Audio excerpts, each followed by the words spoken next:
With the haze back in full force, some of you might be contemplating which is the best air purifier to buy to deal with the haze.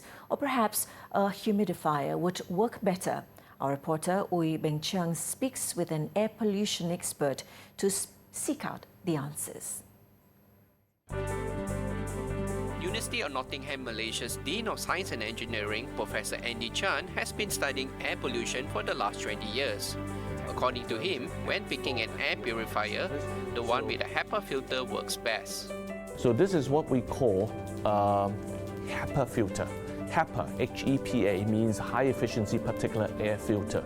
So what it does is that it was originally designed for medical and nuclear use.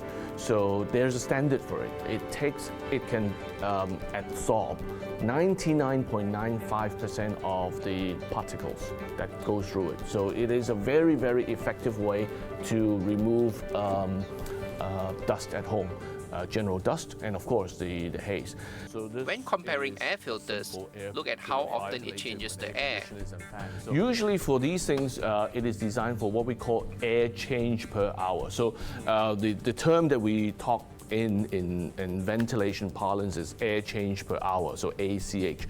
Usually, for a typical room, okay, the standard is around 5 to 10, meaning that in 1 hour, the recommended air will change 5 times in 1 hour.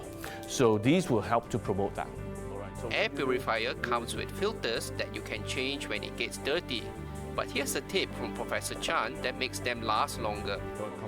Now, if you have an air purifier at home, you don't actually need to buy the replacement filter or cartridge inside.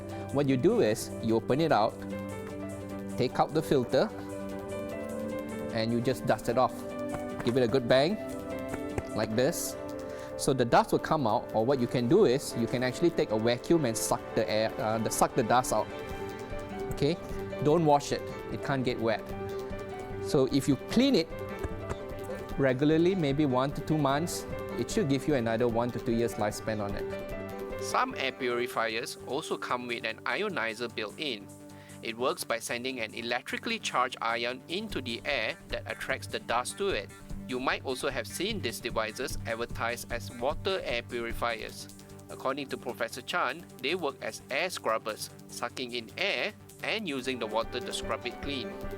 They are also equally effective.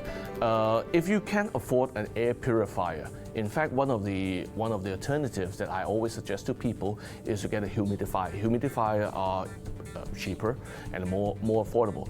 What happens is that when you have a humidifier at home, so it makes the surrounding air more humid, and the water vapor will be able to pick up most of the air particle and therefore clean up the air domestically. So this is actually a cheaper, more affordable, and quite an effective way to remove air particles as well. If you can't afford any of these, there is a cheaper alternative. If you can't even afford an air purifier or a humidifier, simply get a number of pails of water and let the water evaporate at home, and this will also increase the humidity of the air at home, and therefore it does help to remove particles. Ui Beng Chiang, reporting for 7 Edition.